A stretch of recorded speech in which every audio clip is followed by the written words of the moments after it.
अस्सलामुअलैकुम वरहमतुल्लाहि वबरकातुहू। आप इस टाइम ये जो मॉडल देख रहे हैं, ये मॉडल है मस्जिद हज़रत अबू बकर सदीक़ रज़ियल्लाहु तआला अन्हु, जो मस्जिद नबी के गेट नंबर 6 से बाहर निकल के दो मसाजिद मस्जिद गुमामा और मस्जिद अबू बकर सदीक़, ये उसका मॉडल है। ये बड़ी ज़बरदस्त मस्जिद का मॉडल बनाया हुआ है उसी तरह का, और ये बनी भी पुरानी तर्ज़ तामीर पर है। ये देखिए,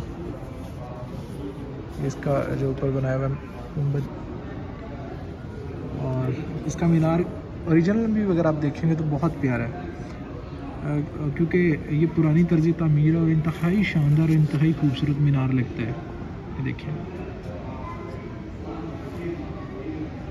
ये मीनार